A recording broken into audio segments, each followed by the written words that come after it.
From Sisa to Maria Clara.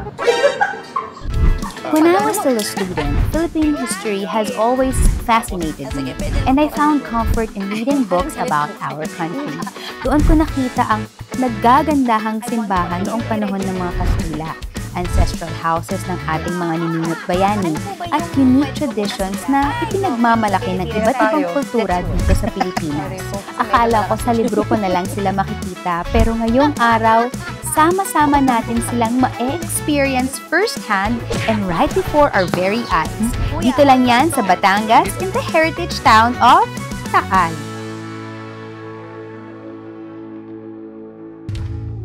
Kung mayroong tala-arawan ang Taal, nako sigurado kung hitik na hitik ito sa exciting at unbelievable stories tungkol sa ating kasaysayan. Ang kinagandahan pa dito sa Taal ay na-preserve nila ang karamihan sa kanilang historic infrastructures at customs. At sila mismo ang magkukwento sa atin tungkol sa kagandahan ng kanilang bayan. Stepping into Taal is like going back in time dahil saan ka man mapatingin, parang nasa isang Filipino period film. Kaya naman tinawag din itong Vegan of the South. Well, let's just embrace the vibe and take a trip back to memory lane. Starting off sa Taal Basilica, considered as the largest church building in the Philippines and all over Asia. Nandito tayo ngayon sa Basilica ng Taal kung saan ako ikinasal. Sa TV, oo, dito kinasal si Sir Chief at si Maya. At makakasama natin ngayong araw si Miss Arich, ang tourism staff ng Taal, Batangas. Hello, Miss Arich! Good morning po. Good morning. Hello. Miss Arich, kwentuhan mo kami sa importance na tong structure na to ng Basilica ng Taal. Bali, ito pong basilica na to, ito na po yung second location niya. Ang first location po kasi talaga niya, isa San Nicolas. Dati po rin yung siyang Taal. Lagi po kasi siyang gumuguho dahil po sa pagputok ng bulkan tsaka sa lindol. Yes. So yung mga gusto yung fire zone, naghanap sila ng mas mataas na lugar. Kaya dito ho nilagay. Ito po yung made of adobe and coral stones. And ang pinandikit ho sa kanya ay egg whites. So lahat ho ng makikita nyo dito ay original pa rin ho, including ho yung tiles from Paris pa ho yan. Bakit naging patron saint ng Taal, Batangas si Saint Martin de Tours. de Tours? Noong 1575 po, tinayo yung simbahan San Nicolas. Ang sinasabi po, siya yung pinakabagong saint at that time. Siya ho yung ang patron saint ng mga kabayo, ng pulube at saka ng mga sundalo. Kasi ho siya, dati ho siyang sundalo sa Paris. Yun po yung lugar sa France, yung Tours. Actually, yung po ay Tours, kasi mga Pilipino tayo. Kaya Tours. Saint Martin de Tours. Pero dahil nasa Pilipinas tayo, de Tours. So ito yung pinakamahabang aisle sa buong Pilipinas daw po. Yan, yung nasa harapan po natin, regalo daw po yun ng mga Spanish, ating mga Talenyo. So yung nasa taas pong part, yun ho yung relic niya. Part ng kanyang bone sa arms. Yung designer po ng painting ngayon ay si Giovanni de Bella, one of the designer ng San Agustin Church. Itong nasa labas na to, hindi na ho yung original, pero yung nasa dome, yung original pa rin ho yan. Kapag inikot ninyo ang Taal, mapapansin ninyo na marami pa ring ancestral houses from the Spanish colonial era. At karamihan sa kanila ginawang museum sa mga family owners para i-celebrate at immortalize ang naging contribution nila sa Philippine history. At syempre, sisimulan natin ang ating museum hopping dito sa Casa Villavicencio. At makakasama natin ngayon si Miss Mara, ang ating tour guide. Hello po. Hello, Nice Miss to meet Mara. you po. Nice to meet you. Ano ba ang importansya ng Casa Villavicencio? Ang Casa Villavicencio po, ma'am, is malaki pong role niya po dito sa ating Spanish colonial po. Anong unang araw po is Casa Villavicencio po, meron din secret place. Tinatawag po nilang dungeon. Doon po sila nagmi-meeting. Sina Andres Bonifacio po, para po hindi po siya kita ng mga Spanish. Sino po bang may-ari ng bahay na to? Bali po, ang may-ari po ng bahay na ito, siya is si Don Eulalio po at saka si Doña Gliceria. Ang nabalitaan ko, Miss Mara, Ano na po? siya daw ay ang unang milyonaryo. Opo, Tama ba yan? dahil po meron po silang mga bigas, Nag-aangkat trade. po ba? Yes so po. mga traders po sila Yes po. during that Opo. time. Ito po yung portrait ni Mr. Sixto Marella Villavicencio po at saka ng kanya pong wife na si Delfina. Ito naman po, ma'am, ito pong place po na ito is tinatawag po nilang Descans. napansin ko, no, parang one common feature ng mga house. colonial houses, no, from the Spanish period, yung malalaki yung Bintana. bintana. Yung Yes. pwede kang humarap dito at sabihin mong, ipinatawag ko kayo sa pagpupulong na ito. Yung gano'n, Opo. no? Kaya po siya malaki ang kanila bintana, ma'am. Kasi nung unang araw po, wala po silang ventilador. Hi. Ito po, ma'am, is main sala po nila. Sala. Lang. Luna? Yes po, ma'am. Ang kwento po niyan, ma'am, is si Dr. Jose Rizal po, binigyan po siya ng 18K ni Don Eulalio at Doña Gliceria para po maipublish si El Filibusterismo. 18,000 pesos. Yes Nung, po. naku, napakalaking halaga nun, nung Opo. panahon na yon. Pasasalamat po ni Dr. Jose Rizal, pinapaint niyo po kay Juan Luna po as gift po sa mag-asawa. Ito po, ang tawag po dito is volada po. Volada. Ano Or, yung sabihin ng volada? Volada po is covered balcony po, ma'am. At Ganun napansin ko, ang atin pong yung Plancha. naunang plancha ito po, nilalagyan to ng ano, di ba, ng charcoal? Charcoal po. Pero ngayon po, door stopper na lang po namin. Ito Ma'am? naman po, ma'am, ito po yung bedroom. Visit Ito naman, isang ma'am, tayo. kung makikita niyo, ito po is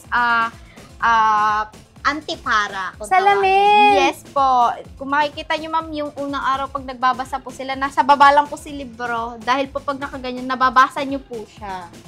Opo. Ang Kaya- galing nito! Original ba po siya? Oo, asa nakikita? Oh, so dito ngayon. Opo, Nababasa mababasa ko niyo po na. talaga. X-Men, psycho. Yan. Dito naman po tayo, ma'am, sa ating dining room. Yan, medyo malamig lang po dito. Oo nga, no? Bakit? Wala lang, ma'am. Pinalagyan lang po nila. Ito po, ma'am, yung sinasabi nating secret place po. So doon sila nagmi-meeting Yes po, during doon po sila nung pinaplano nilang mag-aklas laban sa mga Kastila. Dito na po tayo, ma'am, sa ating kitchen. Ito po, Ay, ma'am. kitchen, ang ganda! Yes po, pasok po kayo. Ito, ma'am, Oh is my na-renovate na po God. siya.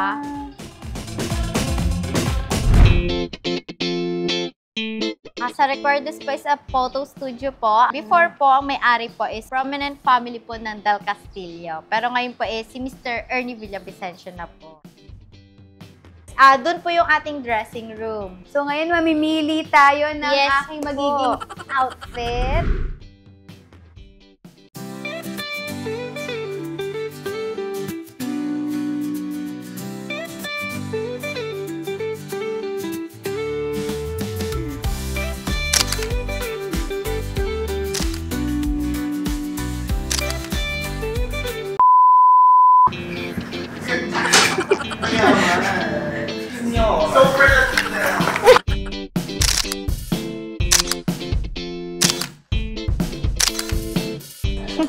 Playtime. Sunod naman ako sa studio. From Sisa to Maria Clara. Ito ako sa aking garahe. Dahil sa ako'y nakaluwag-luwag, dinispatch ako na ang aking mga kabayo. Ito na ang sasakyan ko. Hinang magandang umaga. Maaari ko bang malaman kung ano ang halaga ng iyong kwek-kwek? 5 pesos. Sabi niya, 5 pesos. Ako po ay naubusan ng barya. Maaari ko hubang bayaran kayo sa pamamagitan ng money transfer? Wala po akong At dahil dyan, magpapaalam na po ako sa inyo, Ginang. Wala tayong pera. Aside from museums, may ibang ancestral homes din ang tinransform into historic hotels and restaurants as a result of the growing tourism in Taal in recent years. Isa na dyan ang Paradores del Castillo, a private residence built around the 1850s, which was restored in the 90s para maging bed and breakfast. Napakaganda ng view! Halika, tignan ninyo! Ito naman po ay pwedeng breakfast area. Pwede po bang dito kumain? Or meron po kayong designated na breakfast place? Actually, display na lang to. Kasi Display. medyo fragile na yung mga... So ma'am, ito yung aming family room dito sa Paradores. So ito po ay good for 5 people for 10,000 pesos. 2 kwarto siya na nandito po yung banyo niya.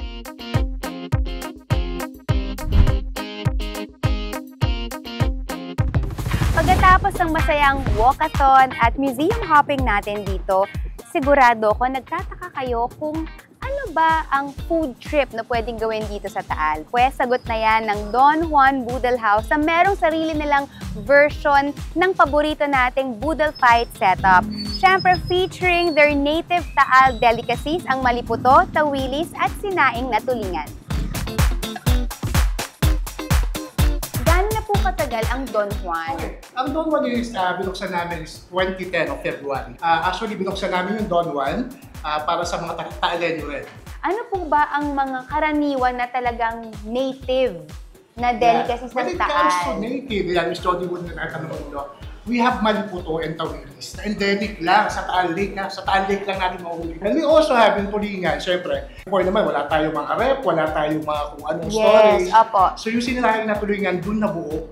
So preserve namin, pinakuluan, niluto ng pagkatagal-tagal overnight sa palayo. So ibig niyo po sabihin yung sinaing na tulingan, talagang yung, kumbaga, yung shelf life niya, Mas natagal po, mga Kasi isang we use- linggo, dalawang ang ginamit natin dyan is salt. Alam natin na Yes, preservative magandang yan preservative sa- po.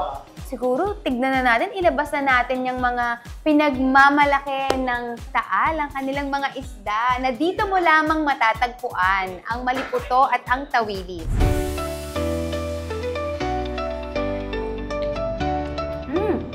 Masarap po siya kasi tamang-tama lang yung kanyang asim daw ay fresh. Walang malansa. Ay, masarap siya.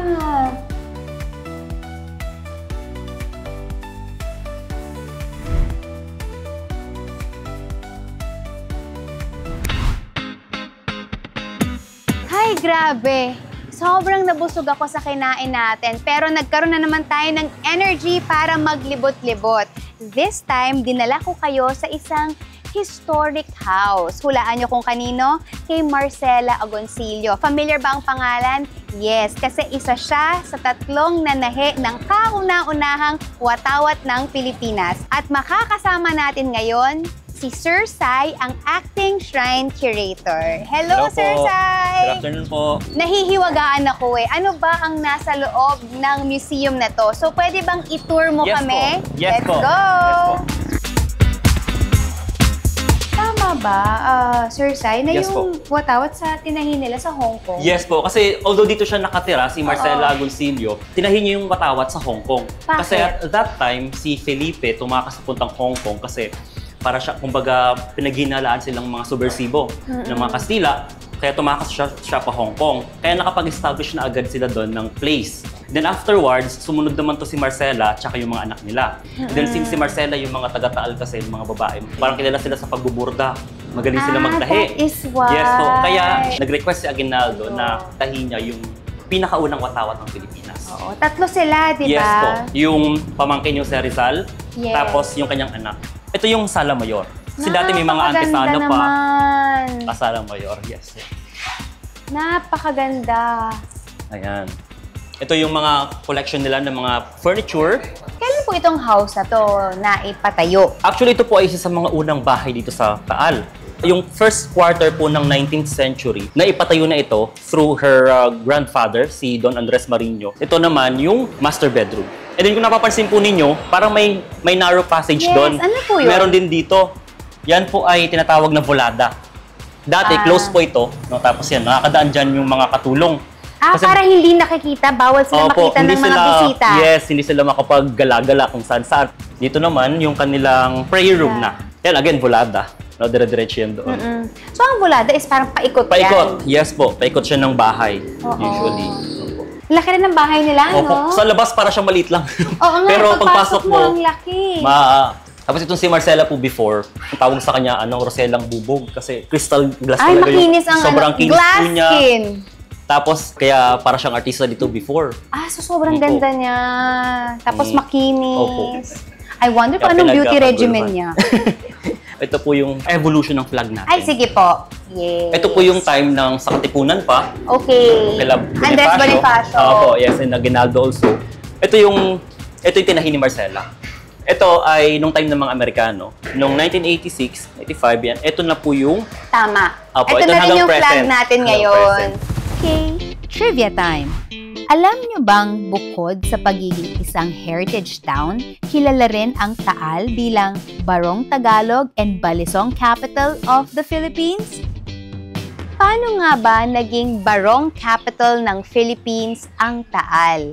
Yan ay dahil sa kanilang kultura ng traditional embroidery o pagbuburda. At ngayon, nandito tayo sa Barangay Iba kung saan susubukan nating makipagsabayan sa mga expert hands ng ating master artisans. Nay, gaano na po kayo katagal na nagbuburda? 30 years na po.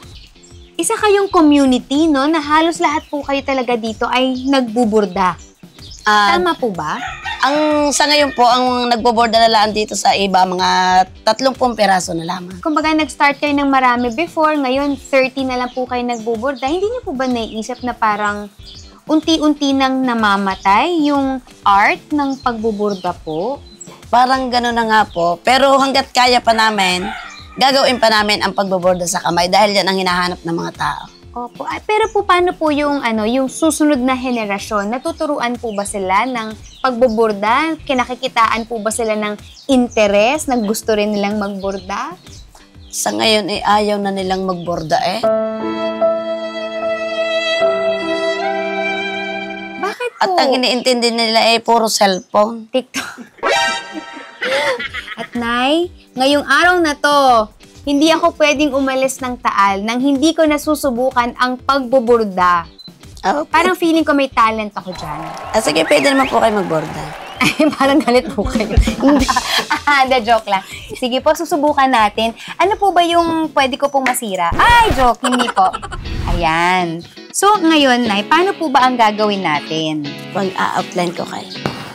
Po, gitna po. Dito po? Oo, din sir. Oh my gosh.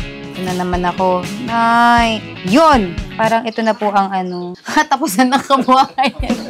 Ano po yung bastidor? Ito po ang bastidor. Ah! Pag hindi po ito nakasakay sa bastidor, hindi niyo po maboborda. Tsaka kulundot siya pag tahi sa kamay.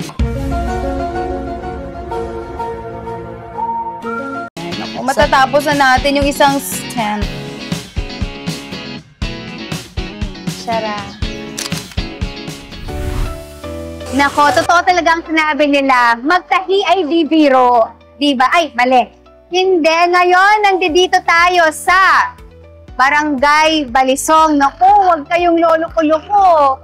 Malalaman natin ngayong umaga kung bakit nga ba naging pamoso ang Balisong dito. Siyempre, makakasama natin si Kuya Leo. Hello, sir! Magandang araw po sa inyo. Yeah. Ano po ang dahilan kung bakit naging sikat ang Balisong? Sikat ang Balisong dito sa Taal kasi nga laging dinadayo yan ng mga turista, local tourist, kahit mga foreign tourist, lagi pumupunta sila dito para tingnan ang mga balisong namin dito. Itong tatlong ito, ang original na shape. Yan po. Yeah. Ito kasi, Opo. at saka ang haba nito, ito kasi ang famous size ng balisong, 29. Bakit tinawag na 29? Ito kasi ay 29 cm. Okay po. Yan, ganyan.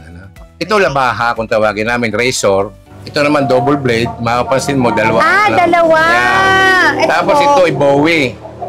Kung ang tawag namin sa Tagalog, dibuyod. Yan. Tapos, itong sinasabi ko na bagong 1980s na Rambo. Okay po. Rambo, ito doon namin kinuha sa hunting knife ni Sylvester Stallone. Yeah. Kuya Leo, bakit naging sikat ang Barangay Balisong sa Balisong? Meron po bang ibang Balisong sa ibang lugar? O talagang exclusive ganito. ito sa Batangas? Sa Batangas, halos lahat ng bayan may balisong. Sa mga palengke, tindahan. Pero lahat yon dito nagmumula. Dito sila kumukuha. Dito ang pagawaan. Ito ang sentro. Ito ang sentro ng mga Pumunta ka sa ibang bayan, sa Lipa, sa Batangas City, mayroong balisong, pero lahat yun dito nang gagaling. Opo, ayun pala. Bali sila kumukuha sa amin at binibenta naman nila. Ganun. Ngayon naman, Kuya Leo, magkakasubukan. Baka pwede mo naman ako pakitaan ng mga pa-knife skills mo dyan. Meron. Pero ako'y marunong, kaya lang hindi kasing galing na nasa YouTube. Ay! Totoo po ba yan? Ito yan. Kuya, sana lalayo ako. Takot po ako sa Hindi, mga ito yan. Ito sa totoo lang, ito training knife. Okay. Talagang naruan lang yan. Ayun. Parang action star ka dyan, kuya. Yung pag ano mo, gaganunin mo Ganyan lang ang kasi kalaban mo, ah. Pwede mong hawakan niya. Sige po. Ay! Cut na! Cut na ako agad! Hindi ka Medic!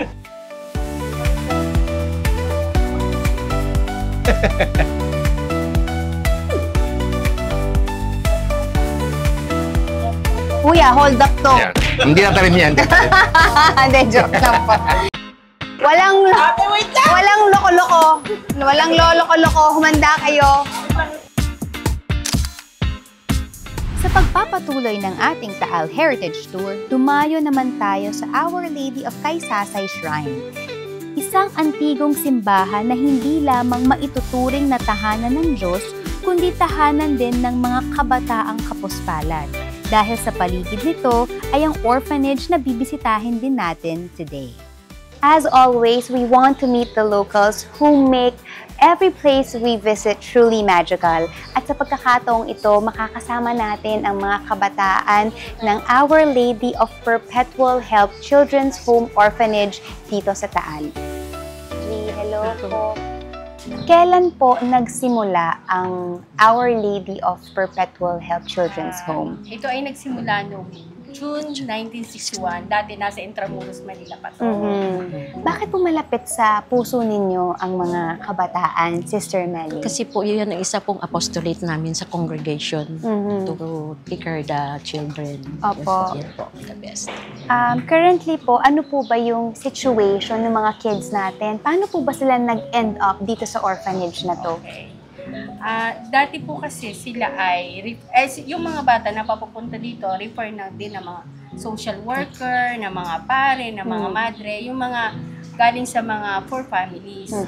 Ano po usually yung situation nila? Sila po ba ay naiwan? Sila naman ay voluntary. Dinala dito. Refer sila ng mga social worker. Nakikita nila sa mga, na pag sila nagbibisit sa mga indigent families, nakikita nila na kailangan nito sa orphanage. Tapos yung shelter nila ay talagang as in, maganda pa ang kulungan ng aso. Ay, Lord. So, mahirap, as in mahirap po talaga. May case din na mas gusto nila doon, pagdating dito sa amin, gahanap ng karton. Bakit anong gawin ng karton? Kasi yun daw pala ang tinutulugan. Doon sila nasanay. Yun nasanay. Sabi namin hindi pwede kasi tinitrain na namin sila. Sister Melly at Miss Joji, pwede po ba natin ma-meet yung ating mga beautiful kids?